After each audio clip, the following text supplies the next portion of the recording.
When I think back on your long musical life and how much you have done, how did you pace yourself so that you would not become exhausted or even injured? It seems that everyone feels they have to say yes in the interest of career.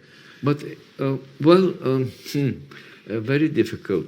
Of course, I lived in the Soviet Union, in a country where the attitude to careers and fame and everything was different than in the West. Mm-hmm. Very, very different. Mm-hmm. See, we were brought up in a totally different way of our spiritual development, very often very negatively. But in this sense, that with the for artists, for pianists, violinists, and so on, we were very isolated from the world, you see. Our concert life was not making a career or anything like that, not at all. It was a totally different system. If to explain it to you, I would have to talk about what Soviet system was like. But it was so different from the West that it's very difficult to explain it to you. The main thing was simply to learn as well as you can in your school, and then if people like your playing and some of your concerts were successful, then the local, the philharmonic societies, so to speak, which were not private, of course, they were all state enterprises, they might invite you again, and so you play again. But again, you never thought of a career, of making success, or anything like that. Just you play, you invite it again, you play again. That's how it was. In a way, it was very positive because you were thinking only of how well you can play and not to make a career and make a tremendous interest for you and have big fees or anything like that. No, nothing.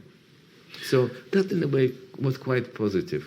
Do you think that the career or the musical life that you had is possible to start today without having to resort to commercialism? Yes, it's possible.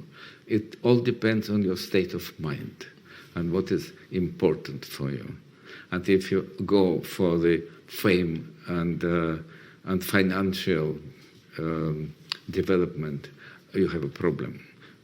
Just think of the music.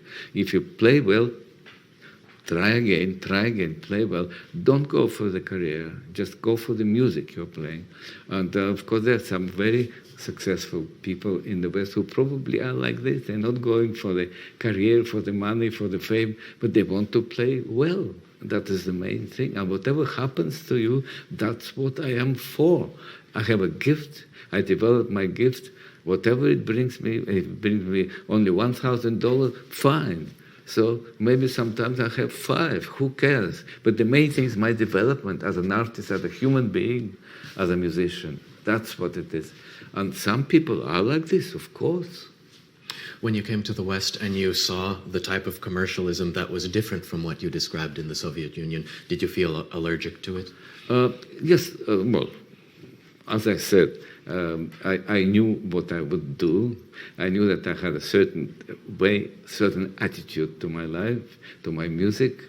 And I married a musician, an Icelandic lady who is a pianist, who was a very good pianist. And of course, with my constant contact, it was very helpful. So I understood in the West even more by my marriage too. So I'm very lucky in this way. Tell me, what is the role of family in your life? Is there room in such a busy life for family? Yes, whatever you can do for your family, you would do. We have 5 children, and 2 of them are very good musicians. Well, it's a long story to tell you about how it all developed, but we managed. My wife, I don't know how she managed to travel with me and take care of the children. It's quite incredible. But we are very happy with our children. Basically, it's a very good relationship.